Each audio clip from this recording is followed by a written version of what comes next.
How long will you depend on your husband's income? If you have something to say to us, become independent without relying on Daniel first, and then we'll talk. It's unbelievable that you live without paying rent. You're such a waste. They began to shout and rant. I could no longer bear it. I would rather live a lonely life than stay in that house. I would never try to make those uncomprehending people understand me. I stood up quietly and then I said to them, I'm leaving. Where do you think you're going? Without a guarantor, you won't be able to find a place to live, won't you? My father-in-law spoke with a tone of concern, but I could feel the unpleasant disdain in his words. Regardless, I had no intention of asking for help from my in-laws. Don't worry. I'll manage somehow. With those words, I left the house. My name is Stacy Manning. I am 30 years old. I was blessed with warm parents and led a happy life. Being an only child, the way my mother doted on me seemed laughable in retrospect. But 10 years ago, my parents passed away in an unexpected accident. At that time, as a university student, I fell into a deep depression as if I had lost my will to live. My savior at that time was my current husband, Daniel. I met Daniel, who's 10 years older than me, at the company I worked for after graduating from university. Touched by his warmth, I gradually began to regain my smile. Eventually, I developed a fondness for Daniel and we began dating. Since starting my relationship with Daniel, both my work and personal life became fulfilling, and I began to feel happiness. After 3 years of dating, he proposed to me.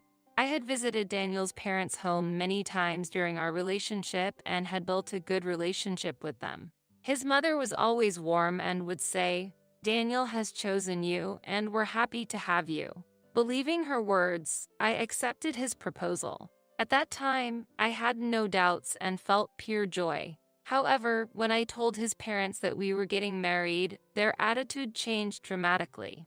You're serious about getting married? We were okay building a relationship with you because we thought you'd both eventually break up, she raged. Both Daniel and I were surprised by her sudden change. However, he then said to me, since I am their only son, maybe they are just shocked that I'm finally getting married. A son is a special being to a mother, I often heard. So, we didn't take it seriously. But she was unexpectedly disturbed by our marriage so much that, despite the smooth progress of our marriage preparations, she repeatedly told Daniel, you should avoid young women. She's surely after your money. Women closer to your age or with more experience would be more suitable. Since she said that to Daniel many times, I figured out that she was indeed opposed to the marriage and did not think well of me. However, I didn't know why she disliked me so much, and that fact pained my heart. Daniel always protected and supported me. I tried to improve my relationship with her and to have as many face-to-face opportunities as possible. Then, one day, an unexpected event occurred when we visited his parents' home to decide on the wedding guests. His mother calmly stated, no need for guests. You'll end up getting divorced soon anyway. Daniel stood up and appealed to her, Mom, please stop. You cared about Stacy so much until we decided to get married. Why would you say such a thing? Dad, say something, and sought support from his usually silent father. His father looked at us, cleared his throat, and spoke, with all due respect. I heard that Stacy was living by herself until she met you. We've been kind out of sympathy, but welcoming her into the family is a different matter. Having been living alone means there's no one to vouch for her character. I'm sorry, but love and marriage are different things. When I heard that, I felt as if I had been hit in the head with a blunt object. The sorrow of losing my parents was enough, but I never imagined that it would cause me to be treated this way. Daniel was also visibly devastated by those words and tearfully said, no one to vouch for Stacy's character? I have been by her side all this time. She is truly warm and kind-hearted. You both said so, didn't you? He appealed to his parents and then fell silent. My heart was also full of pain. Unable to endure the situation any longer, I eventually chose to part ways with Daniel. One day, around half a year after our separation, I unexpectedly ran into Daniel's mother at work. Daniel and I had worked at the same company, but we were in different departments, so our paths rarely crossed. Now that our relationship was over, I shouldn't have had any chance of meeting her, yet she came to my department asking, "Is Stacy here?" "Yes, I'm here. It's been a while. We need to talk." She approached me with a social smile, and my face stiffened with tension. "There's a bit of time left until the end of the day. I'll wait for you at the cafe outside." With those words, she left the room. In our department, many people come and go all the time, and no one pays much attention to any visitor. But the conversation she wanted to have might cause some troubles if someone were to overhear it. Unable to treat her rudely, I nodded in agreement. After finishing my work, I headed to the cafe where she was already drinking coffee alone. "You must be tired," she said with a forced smile as she saw me. "What's happening? Don't be so stiff. My husband and I regret the harsh things we said to you." "Really? If we were the cause for your separation with Daniel, forget about us. You two are free to decide on your marriage and everything else." I could not hide my surprise at her words. I had no idea what made her change her mind, but her intentions didn't matter to me. Since I still had feelings for Daniel, I was happy to hear those words. That night, I received a call from Daniel. It seemed he hadn't forgotten about me either, and after discussing about our future together, we ended up reconciling. The marriage plans that had been extinguished before were now starting anew. This time, however, his parents accepted me quietly.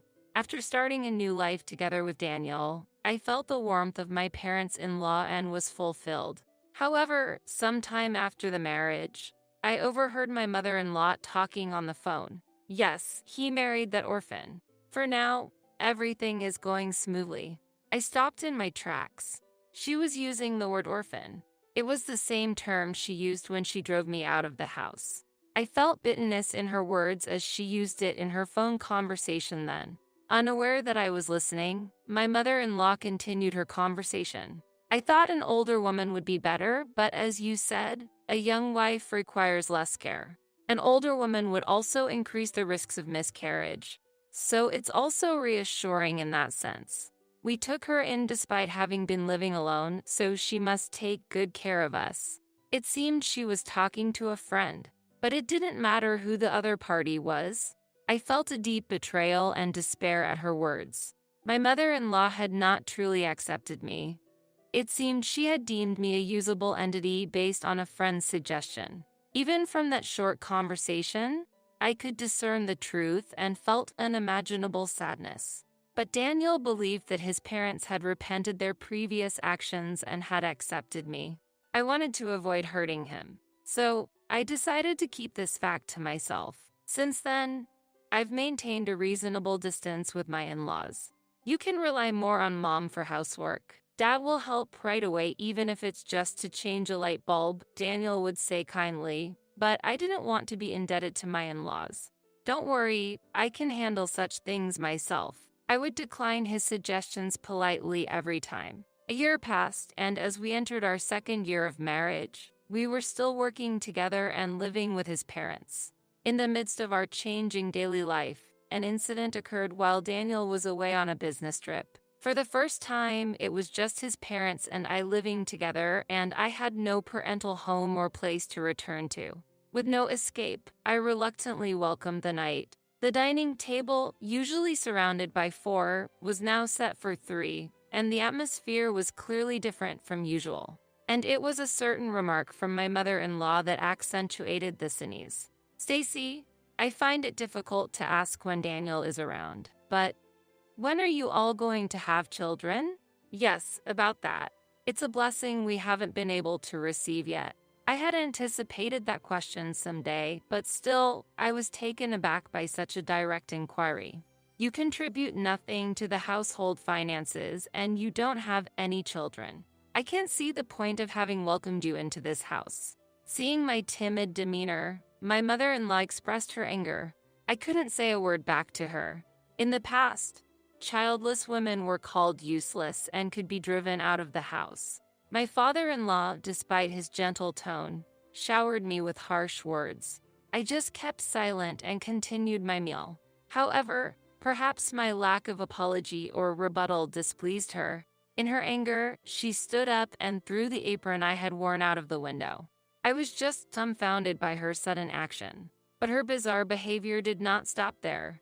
She went around the house, grabbing my belongings at random, and threw them out of the window right before my eyes. Why do you buy such expensive aprons and kitchenware when your cooking skills are mediocre at best? Really? What do you think of Daniel's earnings? Her action of throwing out my belongings was clearly irrational. Yet, she seemed completely unaware of her abnormal behavior.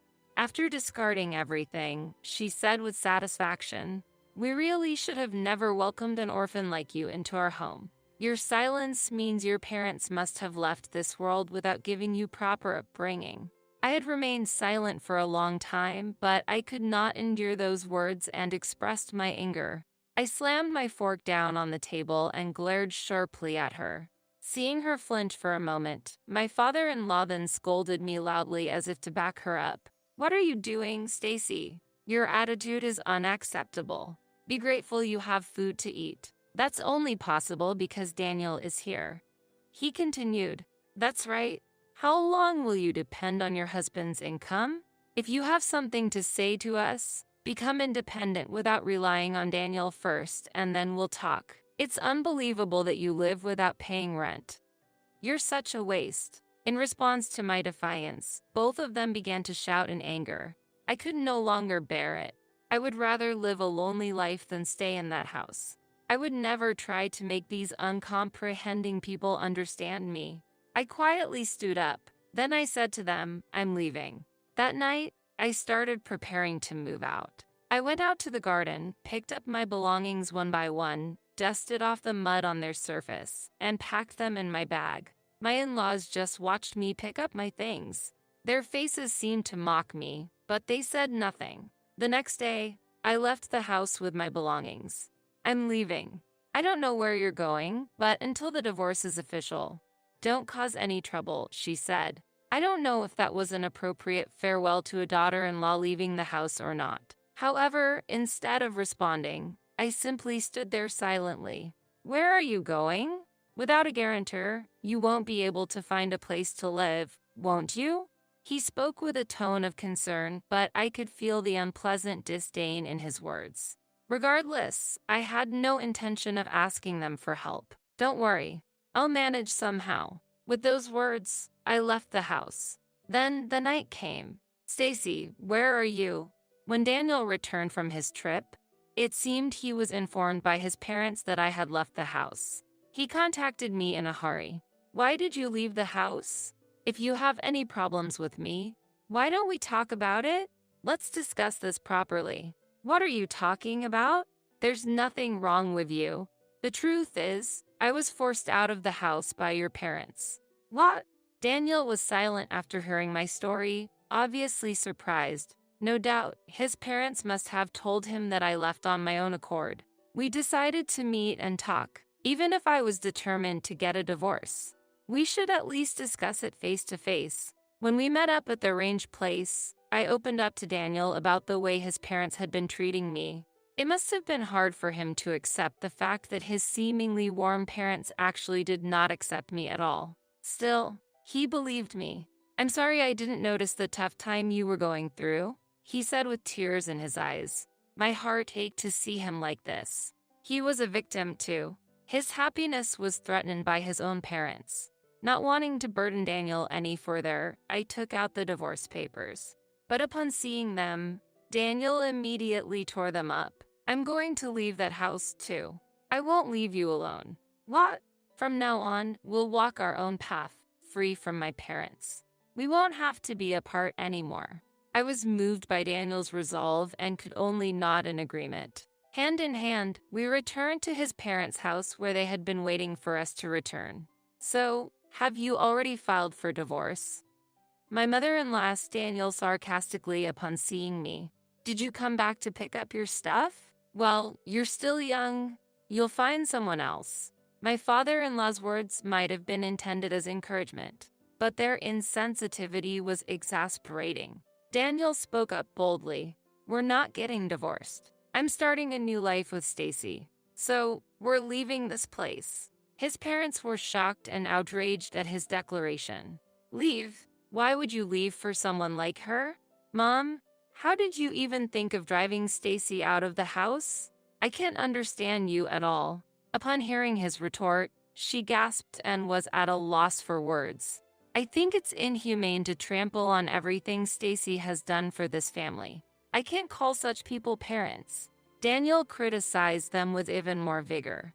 Overwhelmed by his strong tone, my in-laws laughed mockingly as if to tease him upon hearing his words.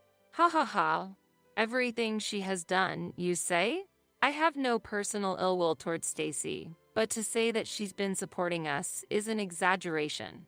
Honestly, whether she's here or not makes no difference. That's right. If anything, we've been taking care of her all this time. Indeed, Stacy hasn't been putting her salary into the household, hasn't she? She's just been eating away at your earnings. As they continued to ridicule me, Daniel grew increasingly angry with every word. What are you talking about? Who's been spending Stacy's savings? What? Daniel, I tried to stop him, but he wouldn't be stopped. The living expenses here have all been covered by Stacy. I've been saving my income for the future to be used when we would need to take care of you both. Stacy said this arrangement would make you both happy. Daniel repeated the words I had said at the beginning of our marriage. She promised to take on all the living expenses, and it's thanks to her that we have what we do now. How can you say such things? He emphasized. At this, my parents-in-law looked at each other. As if she couldn't believe it, his mother retorted, Oh, that can't be true. I heard that Stacy has been saving all her salary. Furthermore, his father said, You're saying we can live on her salary alone? That's ridiculous. You've been poisoned by Stacy's words and become a pathetic son. They were screaming in frustration. I couldn't help but feel angry at those words. What Daniel's saying is true. I kept silent out of consideration for the two of you, but I cannot stand by while he is made out to be the villain. Stacy, the truth is, the living expenses were being managed from my parents' inheritance. My father owned a lot of real estate, so even now, we still have rental income coming in. I've been using those funds for our living expenses. It seemed that my in-laws were at a loss for words at this revelation. Their faces turned pale. Their mouths agape. They seemed to be struggling with how to cover up their own blunder. So that's how it was. We didn't understand anything. My mother-in-law tried to laugh it off with a desperate smile toward me. However, that contrived smile was distasteful to me. I thought her angry expression earlier was better than her hideous smile. However, there will be no need for that from now on. Daniel and I will leave here, so you two should just take care of yourselves. With that, wait a minute. As we tried to leave after saying what we wanted to, my father-in-law dropped to his knees to stop us. However, Daniel coldly rejected his father and said, I had hoped that you both would change.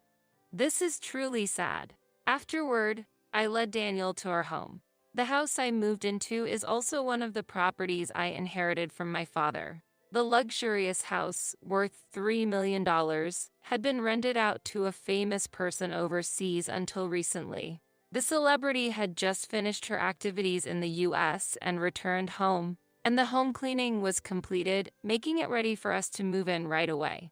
The day I was driven out by my in-laws, I decided to live in this house and obtain the keys from the real estate agent. I had heard about it, but it really is a wonderful house. This was Daniel's first time visiting, and he was very pleased. Then, we started a happy life together. However, my in-laws somehow found our address and one day suddenly visited us together. Stacy, when I got home, there was my mother-in-law calling my name. I recognized her immediately, but I had no time to hide. The bad weather and rain impaired visibility, and although she called my name, it took me a while to locate her.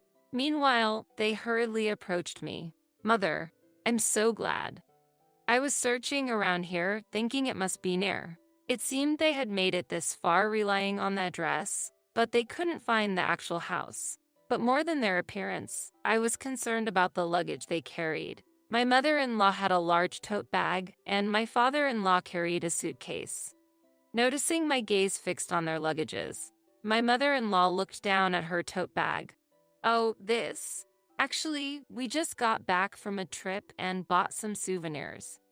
Could that really be the case? As I continued to stare silently at them, both of them started speaking apologetically. "We truly regret our actions. That's why we want to apologize properly again." It's true. My father-in-law also apologized. Whether their attitudes were sincere or not, I couldn't be harsh to people who were apologizing in the rain, carrying heavy luggages. The place had a lot of traffic, and I preferred to talk to them somewhere more private. "Let's talk inside." Reluctantly, I led them into my home. "This is your house. This big house." My mother-in-law was astonished by the size of the house. My father-in-law, too, was looking around with keen eyes. As I prepared coffee and urged them to sit, my mother-in-law, in high spirits, began opening the doors of the rooms one after another, saying, "Wait a minute. What are these rooms? With so many rooms, we could live here too." The modest demeanor they had shown outside had vanished, and there they were, the same presumptuous in-laws as before. I was confused, but then Daniel came home. As soon as he noticed his parents, he raised his voice. "Why are you two here?" and approached them. "Daniel, don't be so angry. We just came to talk. There's nothing to talk about. Please leave." "But you're our son, aren't you? We can live together, can't we?" When my mother-in-law began to say such things, I was disappointed. The apology was nothing but a lie. From the beginning, my in-laws came seeking to live with us. I was deceived by their act and let them into the house too easily. Disappointed in my own carelessness, I looked at Daniel. The three were discussing in the hallway, away from the rooms in the house. Feeling that I was burdening Daniel once again, I suddenly grabbed the large tote bag my mother-in-law brought, slipped through them, headed to the front door, and threw it out into the rain. "What are you doing?" Their argument stopped abruptly at my sudden action. Then, I also threw out the suitcase my father-in-law carried. "How dare you throw out people's luggages?" Unbelievable. My father-in-law's face turned red with anger, and they hurried out into the rain to retrieve their luggage. "I have had my belongings thrown away by you before." My mother-in-law looked surprised at my words, as if remembering her actions. Furthermore, despite being Daniel's wife, I was also driven out of the house. "I would like to ask what kind of nerve you have to want to live with us." "That's why. We came to apologize for that." "No need for apologies. I can no longer think of you two as family. Please do not interfere with us from now on." She then responded angrily. "Daniel is my son. I won't let someone like you take him away." Her insistence was strong, but such a claim would not reach Daniel. "Well, that's that then." Daniel said that with a smile and then closed and locked the front door. His parents, wet under the rain, seemed to have no choice but to return to their own house that day. However, they did not give up and visited us every day. Since Daniel and I were at work during the day, they used this to their advantage and checked around the house for any open windows. I knew this because they had entered through a bathroom window that I had forgotten to close. A passerby had seen them and thankfully called the police. We also had a contract with a security company, so Daniel was immediately notified as the contract holder. The security company contacted me. "It seems there's an intruder at home." Daniel immediately informed me, and we both rushed home. When we arrived, there were already police cars and security company vehicles parked, and many onlookers. We are not thieves. In the midst of it all, there was my mother-in-law being let out by the police. Daniel and I were just dismayed at the sight of her resisting and raising her voice. Daniel, tell the police we are not suspicious people." My mother-in-law called out to Daniel upon seeing us. The police approached us and asked, "Are you the owners of the house? Do you know this person?"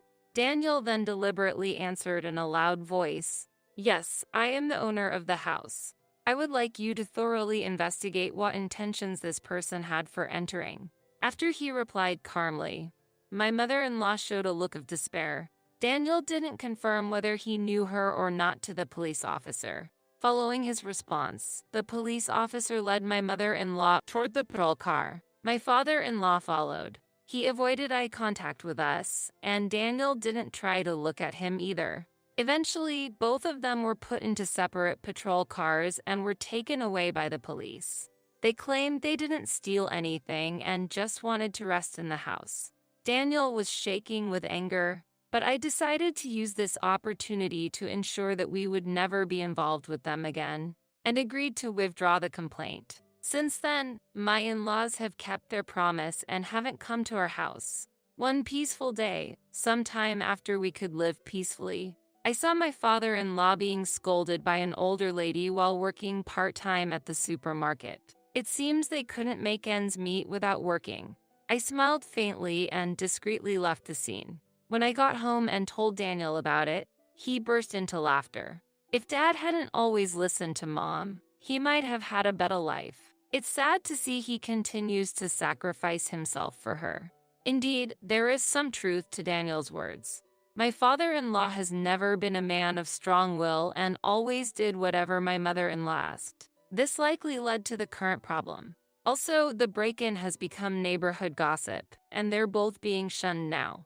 Mom's pleasant facade was her only asset, and now even that's gone, I do feel a bit sorry for her. Daniel informed me of her current situation, apparently having learned it through a friend. He also told that friend about all the things my in-laws had done to me. The rumors about the mistreatments you received will probably spread fast. It's the end for those two. But they're your family. Are you really okay with this? I asked Daniel, feeling a bit concerned. Then, with a surprised look turning into a gentle smile, Daniel said, "You are my only family, Stacy." At those words, tears welled up in my eyes. But Daniel's family isn't just me. I placed my hand on my stomach and told him, "It's not just me. There's another one." "What?" "I went to the hospital today, and I found out I'm 3 months pregnant." At that, Daniel's eyes widened, and he smiled a blissful smile I had never seen before. Once an orphan, I now have the most precious family of my own. I am determined to cherish this miracle and create a happy family life, so my parents in heaven can be at peace forever.